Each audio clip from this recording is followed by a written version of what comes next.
Hello and welcome back to Startups, People and Equity. This is a space where we discuss topics, related to startups, people and equity. We hope that you will enjoy listening to today's episode as much as we enjoyed recording it. Let's dive straight in.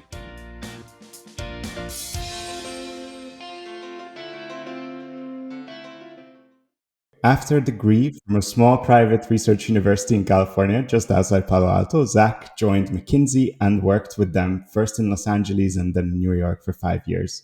Whilst there, he was an engagement manager in both the technology and org practices. Last year, however, after the urge to join the startup scene has become unbearable, he jumped aboard Assemble, a data source agnostic compensation and DEI intelligence software. With them, he has been busy designing and implementing the deployment strategy and building partner relationships. This latter is how we got to know you and work with you, Zach. One thing I had the chance to pick up on via our close collaboration in a blog piece is the sharpness of your thoughts and how you voice these with very high clarity, which I really look up to. No expectations for the podcast. Thank you so much for giving us a bit of your time and welcome to the podcast. Yeah, definitely. Thank you for having me. Do you think it's confirmation bias to blame the sharpness of your thoughts and how you voiced them on your education at McKinsey, or do you think it has something to do with it? Interesting question. I think McKinsey definitely instilled in me a certain level of structure, for better or for worse. There was a period of time when I was always thinking in sets of three bullets, which was something that we were always doing as analysts, and then ultimately, it was just kind of a standard way of thinking. But I think it's probably a combination of just like a lot of structure around thinking that I got from McKinsey, and then I think just a natural like curiosity that was also cultivated quite a bit in my time at Stanford, specifically around just being excited about learning different topics and doing deep dives in different areas.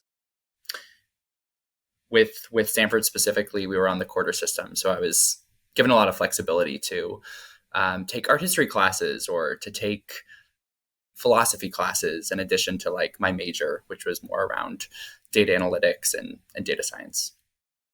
Do you think there was anything else with which the consulting world has prepared you for the startup world? Yeah, I think so. The transition, from one job to another is gonna be is going to be very unique, kind of regardless of the context. I think that the specific shift from consulting into the startup world was fairly smooth, though, I would say, and specifically moving from McKinsey into Assemble. I think there were a few things that that prepared me when I was at McKinsey for Assemble. I think one was just like juggling a million things at once, especially to when I was leaving McKinsey, I was an engagement manager, and so I was sort of the captain of the ship. I was working with my team. I was working with the customer, the client team. I was also working with our leadership team. So I was kind of constantly juggling a lot of different problems, a lot of different tasks to do, and that's been very transferable with Assemble, where I feel like on a day-to-day basis, have a million things on my to-do list, and it's kind of this constant prioritization mechanism. I think another thing that prepared me specifically with moving from McKinsey to Assemble was just around like speaking your mind. And we had this value at McKinsey called obligation to dissent. And so from a very early stage, when I was an analyst, I was told and kind of empowered to say like, no, we do want to hear your perspective. And even if you're in like a very senior stakeholder meeting and you disagree with what's going on, or you have a different perspective, that you have this obligation to say something. And so I've really kind of taken that mindset as well to Assemble, and especially at a company that's 12 to 15 employees. there really is this expectation that everyone's going to contribute and speak definitively about their perspective around strategy or certain decisions. So I've really brought that, I'd say, to my time with Assemble. And then I think the last thing was just like a really strong, or I guess when I was at McKinsey, there was this mindset that like the best people would just like say yes and then would sort of learn on the fly. And I've definitely taken that to Assemble as well, where there has been so much that I've needed to learn just in like the day-to-day job.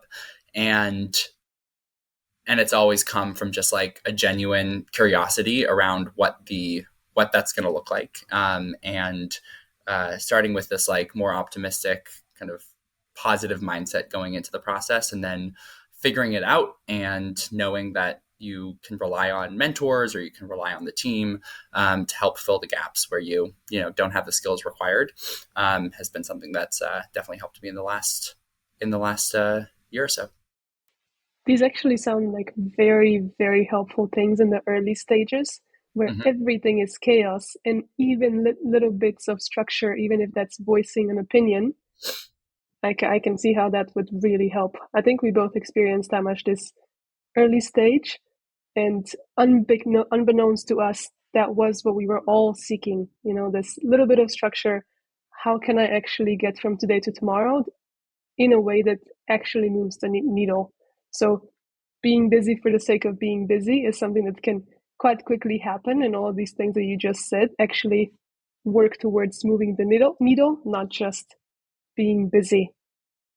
In the opposite direction, so you've now worked at Assemble, which is a startup. Do you see any applicable knowledge from the startup way towards the consulting? Do you think that anything could be transferred the other way? Definitely. I think one of the really exciting realizations that I had when I joined Assemble was how much we could leverage other tools and software to simplify processes and to automate things. And especially in my role, what I call deployment strategy, where we're supporting customers to be successful on Assemble and thinking about kind of what their use cases are and how we can like best show up for them, both from a platform perspective, but also just from like a customer success perspective.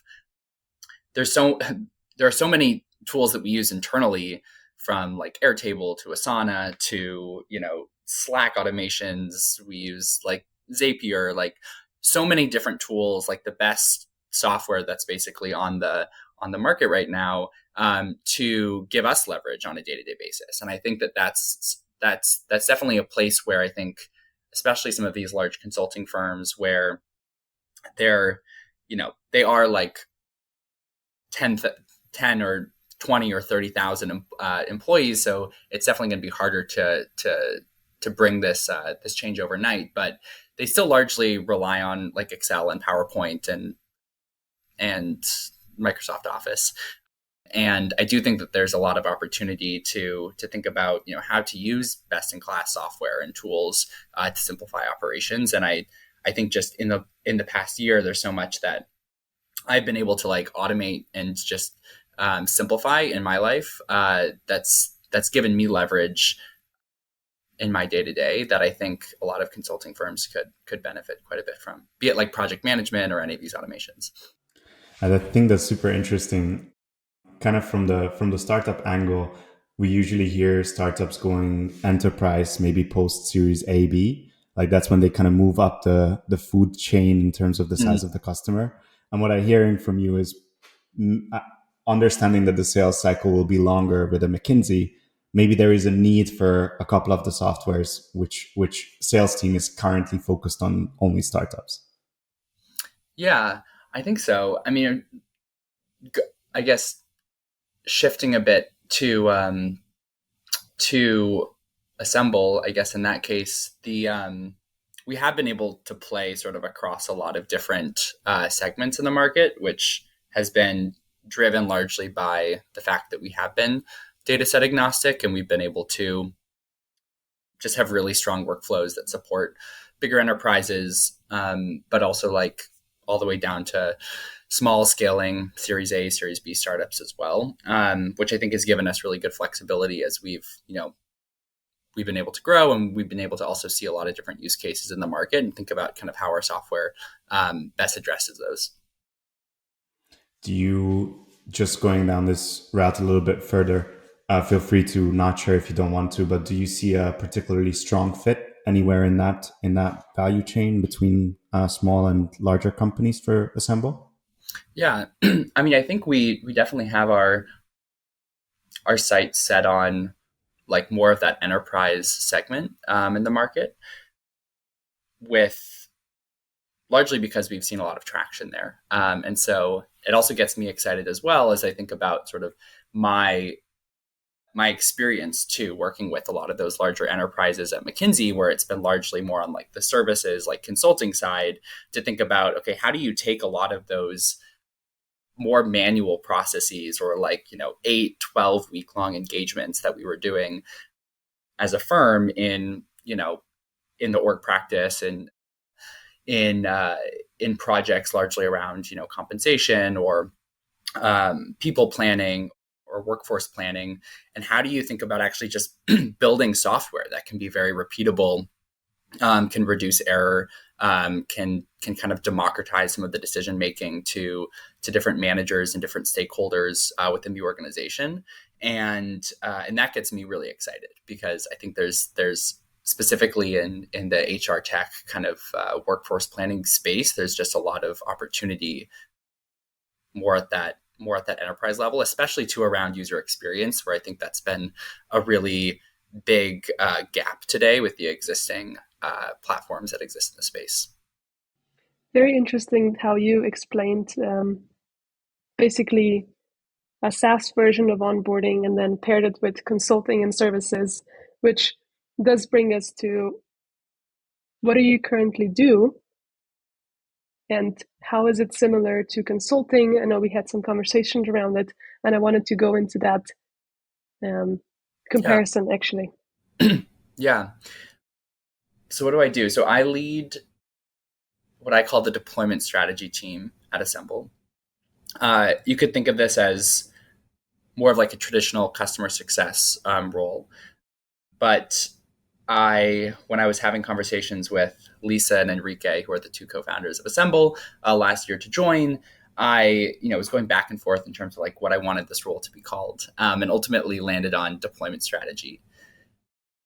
And the reason why we all got excited about this term deployment strategy is because I think it's a better way of explaining kind of both what we're doing and also like the mindset around how we do the work, in that this function is very strategic. So I guess maybe just like breaking down the word like deployment and then strategy, like I think of it in terms of a deployment with a customer, because it's hard work to get a customer up and running using a software, not necessarily because the software is hard to use, but because there is an element of change management and just mindset shifts that are required when anyone's adopting something new. And also in a deployment that's also sort of more long-term, or it kind of it gives off more of a long-term mindset than something that's short-term and one-off. And so in that regard, we wanted to call it a deployment rather than just kind of a specific engagement. And then on the strategy side, a lot of the work that we do with our customers is very strategic, both in terms of thinking about how to satisfy their use cases. Sometimes when the product doesn't do all of it itself, that might require some out of product analysis or support. And it's also especially strategic at this stage, because a lot of the work that we do with customers is ultimately brought back to the team to inform our product roadmap, both in terms of feedback around certain features, and then also just in terms of their aspirations around how they're using the platform. And so we've landed on this deployment strategy role, which I think really encompasses just what we do and kind of how we do it, more so than quote unquote customer success, which I think has had a bit of a rocky past just in terms of what that function is, both its historical view as like a cost center versus a profit center, and and how folks typically interact with someone in a CS role. Thomas knows this was music to my ears because I'm going to share a story of naming journey as well. So I also worked in a very similar field, and I did not align with the word customer success as a department or for my own title. And it was a bit of an uphill battle. So getting to convince the higher stakeholders that people will still understand what you're going to do for them, even if you don't name it customer success. So I'm wondering, maybe also for your opinion, because I settled on customer experience. I think deployment strategy tells a lot more. And I do see a lot of value in positioning yourself as a consultant, because with that kind of name, you become a collaborator, an advisor, a consultant, rather than someone that they can use as a support or, someone that's maybe below them. So that was the one battle that I was trying to kind of win with a naming. So it's not someone that's below, it's equal. Mm-hmm. And then the second one was, we keep hearing and we keep saying that the success of a client is not up to one department. So it's product, it's sales, it's marketing, it's customer success. But then why is an entire department called customer success? So let's name it based on what we're actually doing, like deployment strategy. And then if it's successful, then that's a customer success. So yeah. I think an entire industry is kind of digging its own hole by naming ourselves customer success when it's the easiest. Yeah. But I think that's right on the mark. One reflection that I've had since being in this role is that I think it's one of the most cross-functional roles too within an organization, especially at this stage where we're, a seed stage, like 15-person company, where this deployment strategy, customer success function touches go-to-market, both on the marketing side when thinking about what content or what types of questions our prospects or even our existing customers interested in hearing about, and how to sort of assemble or the platform address those. On the sales side, we get involved usually late in the sales process as we start to talk about what that implementation or partnership looks like over the course of the next year or multiple years. On the EPD side, I'm talking regularly with our product team to say, these are 10 feature requests that we've consistently gotten over the past 2 weeks. Or here's, a really big sort of untapped space within the platform that we should think about investing in more. With engineering, we chat with them often with bugs or thinking about quick fixes or ways in which we can satisfy something that a customer wants to do that we might not currently be able to do within the platform. With design, I talk with them as well around how do we make things more intuitive? How do we change maybe the copy on the platform to also make it, more specific to the use case? And then I also talk regularly with our founders and work regularly with them, especially in this market where there's this huge focus on customers, on retention, on retention of customers. That's kind of the name of the game right now. And so it really kind of does sit between the go-to-market team, the EPD team, the founding team, and you get to have influence in all those different areas. I think in your case, you went from consulting to then this frontline deployment strategy role. And in my case, I went from a CX person to consulting. And I actually when one of my first days working with a client, I said, oh my goodness, this is a copy of my work as a CX person. It was exactly the same. You have a project to manage, you have a strategy to implement, you have a way to manage the stakeholders, you anticipate that change management is going to be very difficult, so you kind of jump the gun on most of them. So I wonder how it was for you just in this specific area. What could you apply from the consulting side to deployment? Yeah. Well, I think you're right. There are really common skill sets, and which is also why it's interesting to like ask why there aren't more consultants who go into this role, which we could probably go through and talk about or break apart that question as well. But there really are a lot of common skill sets. I think on one hand, being able to like see the forest through the trees and being able to like know what's important and what's not important. Trying to think about like, okay, what is the big problem that they're trying to solve in this case? Why have they brought on this software platform? And then ultimately, okay, what is it going to take to get this going? Is a big just like thought process that I was doing quite a bit when I was in my role at McKinsey, and is something that I think about on a day-to-day when I'm at Assemble. Like rigor around project management, making sure that you're beating the drum and things are progressing at the right pace. And if they're not, knowing like when to flag it as a risk, both to the customer, maybe to the customer's leadership who may have purchased the software, and then also internally with your team.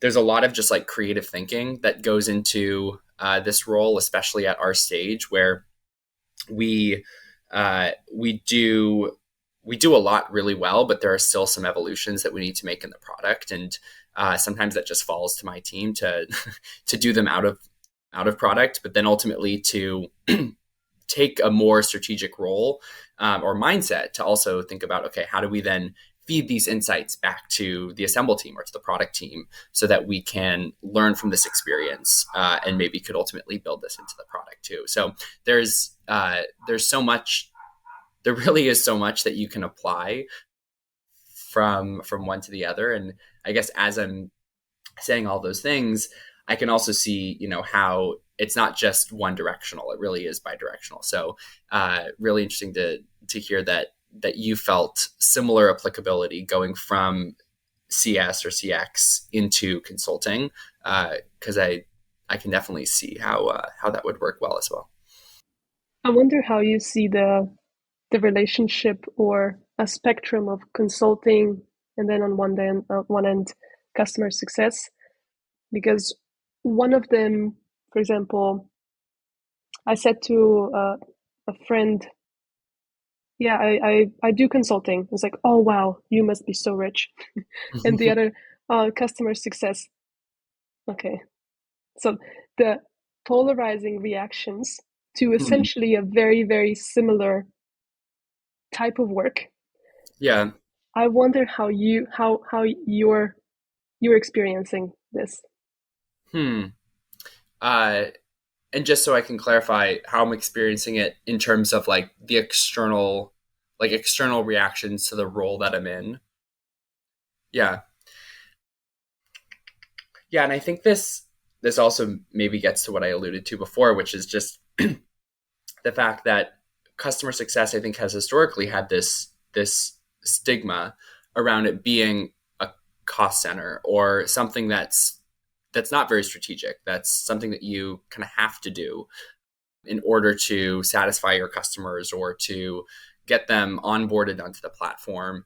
And in those instances, like the viewpoint is that this role is very much so like a one and done. It's not actually all that insightful. It's not all that critical to your business strategy or to your top line growth.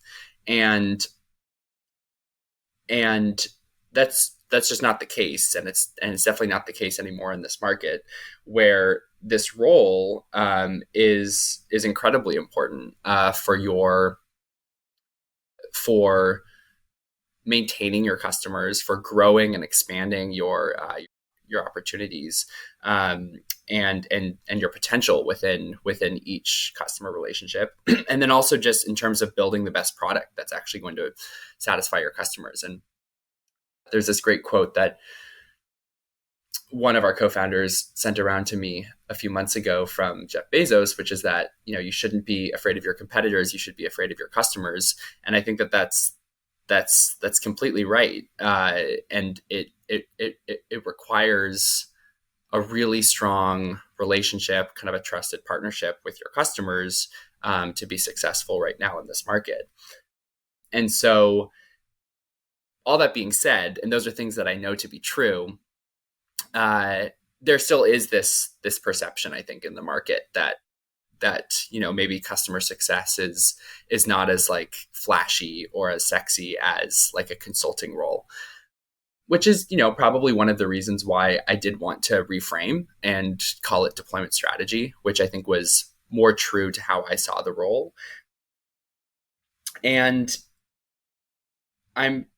so I guess there's been that like reframe kind of way in which I've renamed the role in terms of how it exists at Assemble. I also think I've increasingly just been more comfortable and willing to break down some of those misconceptions around what the role is.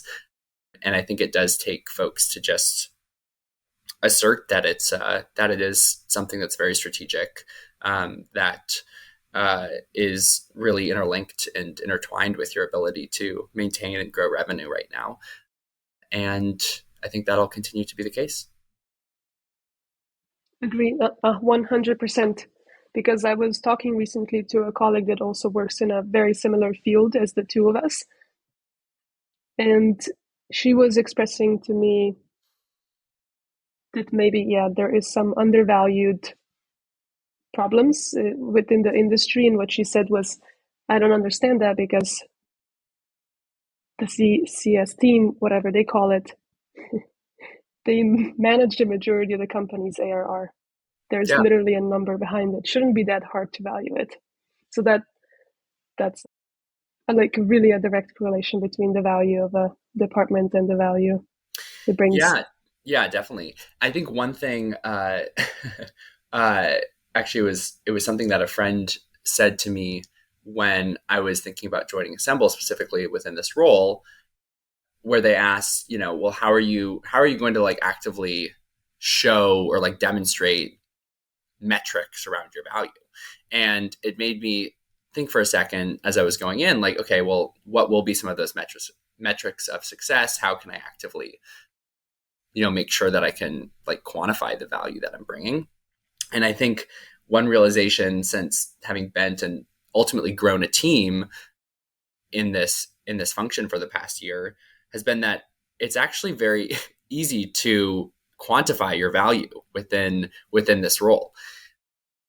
And there are so many ways to do so. It's around, how many customers are you retaining? How are you thinking about, your net revenue retention as well? Thinking about expanding your overall contract value with individual customers. It's around how do you ensure that you have really positive reviews on external postings on different sites that capture those scores on a more quantitative basis. It's around your engagement on the platform, which is very easy to measure and ultimately to improve upon as well. So there are like many ways to ultimately track the success and to prove the value too. And then also at the end of the day, this team is touching basically all of the ARR in the company to both maintain it and to grow it as well. Excellent. Yeah, I really enjoyed listening to you two. I didn't really want to interrupt as the outsider to the topic. And therefore, I would like to turn a page as well and talk a little bit about compensation. And because you talk to so many customers, I want to ask, like, what are the trends and the topics that you currently pick up on most people asking questions around or talking about? Yeah. Well, I'll preface this by saying that this will be maybe a primarily like US centric perspective. So for our, I guess, international listeners, this will primarily be the US version, but I'd love to obviously hear your perspective as well from Europe. I think for our customers right now, it's a few things.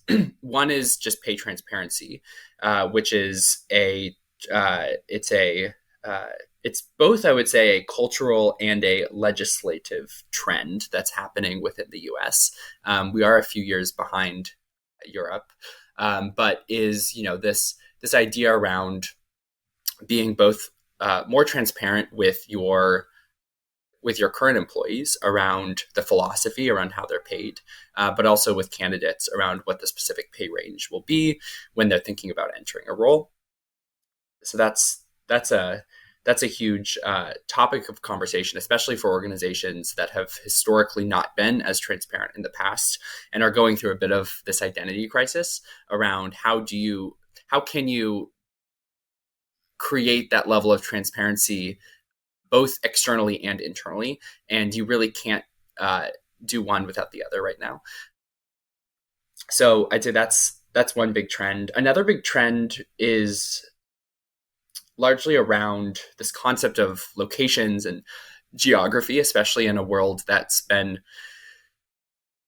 appended post-COVID, where remote work is much more the norm today, and that has implications on how we think about compensation. And so a lot of our customers are asking us and are just grappling with this idea of how should we pay our employees in a way that is fair, that is equitable, but also maybe takes into account the context that they're in and the specific place, be it the city, the location, the country where they're currently living, where there will be cost of living differences. So that's probably another like big category in terms of a trend. And then I think like a last big trend, which is maybe more applicable like from like this past year with what's going on with the market, is just how do you do more with less? Like a lot of companies, which is very public knowledge, have gone through layoffs over the past 6 months, sometimes cutting up to like 20 to 30% of their workforce. And there's been a requirement as well to also at the same time like show up for your existing employees and the ones who have stayed, which has been part of the past few years around hiring and just organizations being more of like an employee-led culture versus like an employer-led culture. So still wanting to like show up for your employees, but knowing that you don't have as many resources probably on your HR, your compensation teams to do so effectively. So increasingly too, it's like, how do we also turn to software and think about simplifying workflows and bringing on software that can give us a lot of leverage as a team. I have a question to both the first and the last point you said. So the first one would be, I think pace transparency, as with like any kind of policy, kind of starts with the individual. So I want to get a temperature check on the water. How much do you and like the people that surround you talk about their pay and their comp package in general with friends and family and colleagues? Yeah. So the answer, I guess, in that case, in terms of how like transparent am I about what I'm making, I think I'm probably, I would say I'm less, well, how should I phrase this? I'm a firm believer in transparency without the like expense of confidentiality. So I think you can have a very transparent culture around the philosophy and the principles in which how you would like to pay your organization without actually saying that everyone needs to share what they pay with their neighbor. And so, am I like on a regular basis telling my colleagues how much I'm making? Like, no. But do I feel confident in being able to actually articulate my company's philosophy around how we pay and why we've chosen that perspective, like, yes, definitely. And I'd say that a lot of the customers that we have with Assemble have taken a similar mindset as well. And so every customer that we have on Assemble has a compensation philosophy that they've codified, and that's available to all of their all of the employees who are able to log onto the platform. And then I guess from that departure point, each one has taken a slightly different approach on the spectrum of like transparency. So we have some companies who have opened up all compensation bands to all employees. They haven't opened up all employee compensation. So it's not like you can see what someone else on your team is making, but you at least know what the band is for every single role within the organization. I'd say that's probably the most transparent. And then we have other customers who have taken maybe slightly less transparent approaches, maybe just giving access to your current compensation band. But it's largely been around this idea of just better understanding and articulating the framework or the principles rather than like specifically what you are making. I understand. The other point that I wanted to mention is with regards to the market forces that you've also mentioned in your answer as current topics. So I kind of see two major forces at the moment playing out in the market. One, you've mentioned as well, the layoffs that probably puts like a downward pressure on pay because the war for talent has probably eased up a little bit.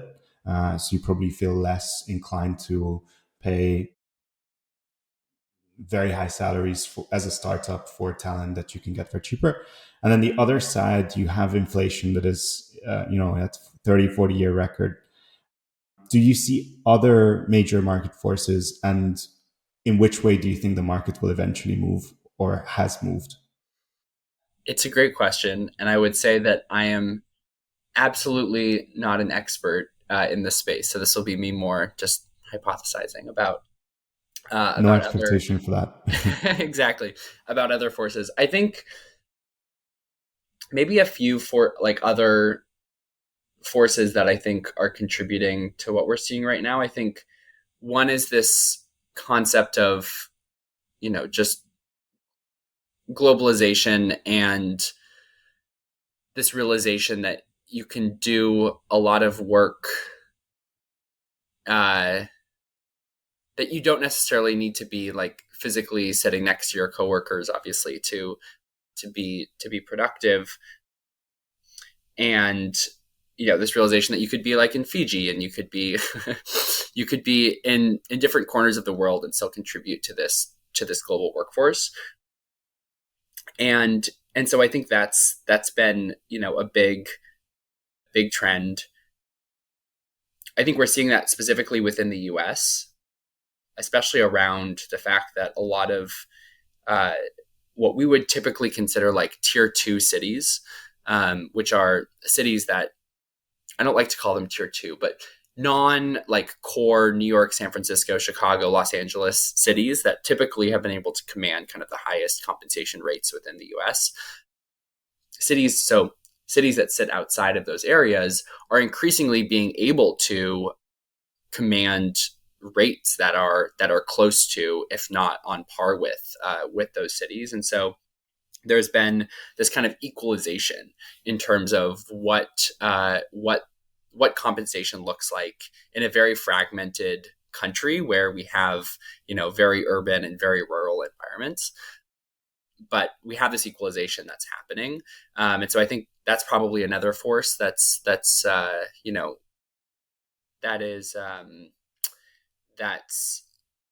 coming into play in addition to, inflation and market layoffs, and is definitely something that we talk about on a day-to-day basis with a lot of our customers. But when it comes to pay transparency, the US and the EU are, of course, on different continents. Yeah. But there are some commonalities when it comes to exposing certain variables. So the salary in EU, they're even going to demand some benefits to be exposed and everything that you get and so on. but I don't see anything ever mentioning equity. How do you see that? Yeah. So we don't see that either. I think we've probably rationalized it by thinking that we are sort of just in the first inning of a lot of pay transparency legislation, and we're still figuring out what that looks like within the context of the US. And so it really has been more so focused on base salary. There have been a few clarifications to the California legislation where they recommended that companies include just a note about commission or bonus if it is applicable, if it's a commission bearing role, but not explicitly calling out you have to give the range for that. And yeah, equity has largely been left out of the equation. It will be interesting to see if this comes into play. I think it's important though, especially too as folks think about joining a company, thinking through my experience joining Assemble, my thought process around joining was not based off of the base salary. It was based off of like the total compensation package, which included equity and obviously included my own understanding, or not necessarily understanding, but my expectations too, in terms of what I would hope this equity to be worth at one point. But it is an important part of the total compensation package. I think what's always going to be difficult about equity is that very few people understand it very well. and like especially candidates, where there's just a lot of room for education around what it is, what the grants are, what even like a vesting schedule is. And so I do think that just increased transparency too, that would be like mandated from the employer perspective, would probably force a lot of organizations to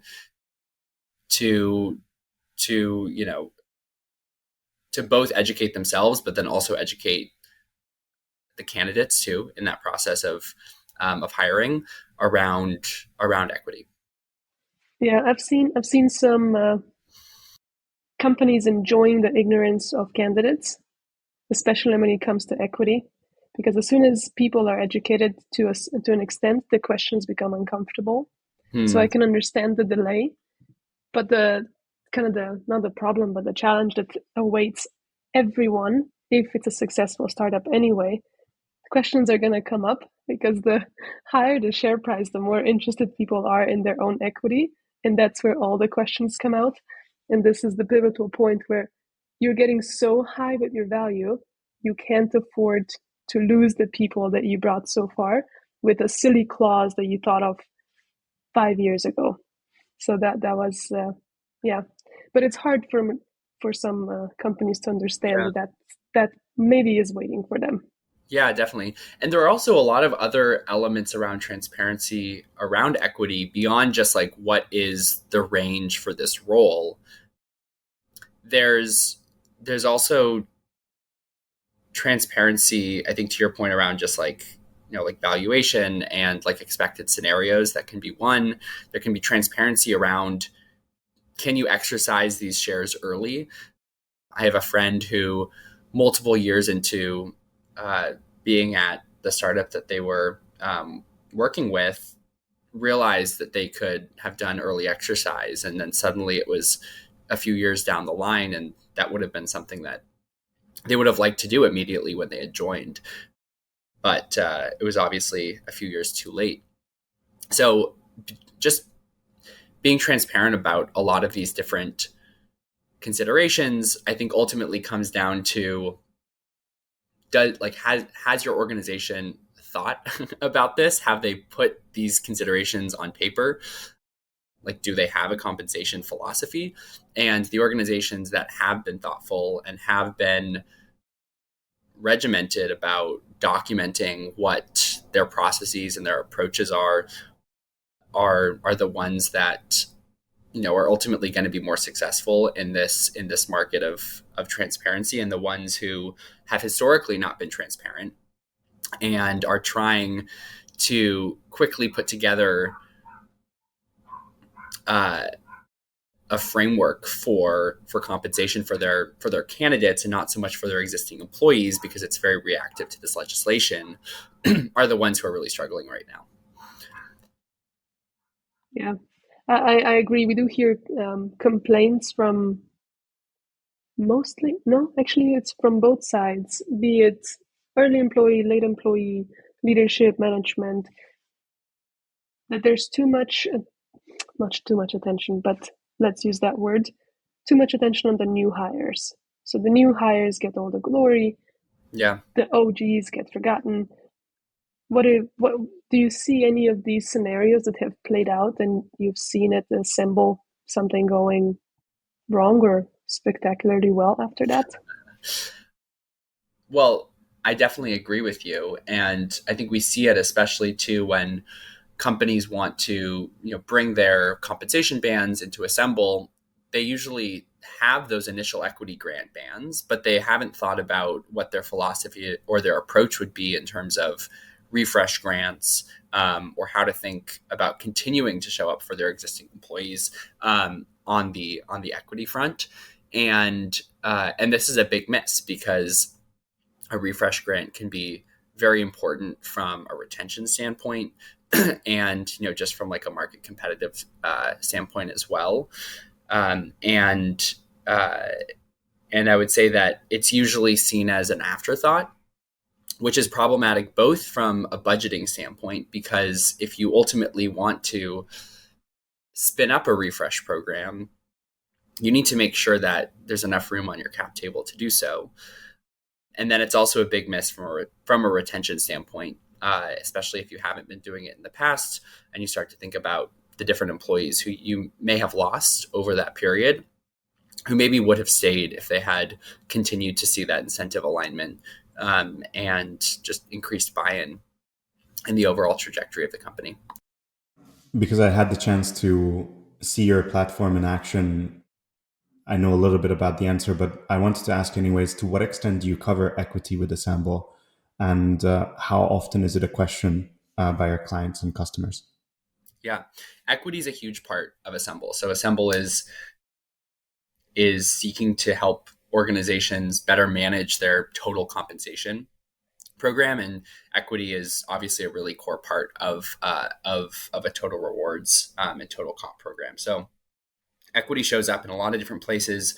One, in the foundational compensation bands. So making sure that organizations can define initial equity grants and create bands around those, making sure that managers can have visibility into what their current employees are making from an equity standpoint and what has been granted in the past, and then obviously making sure that folks can run cycles and can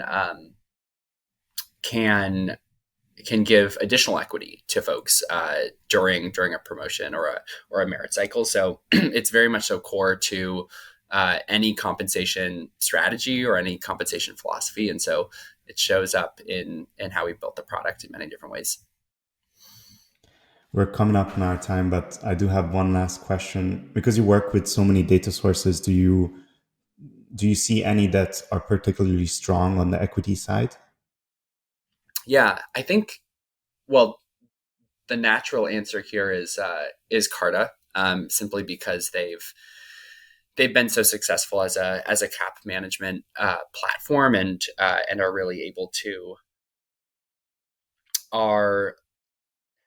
have access to some of the best equity data in the market. And so we've kind of increasingly seen Carta as a really strong player in the space, and are excited to see kind of how they continue to evolve in terms of their equity benchmarks and their total comp benchmarks as well.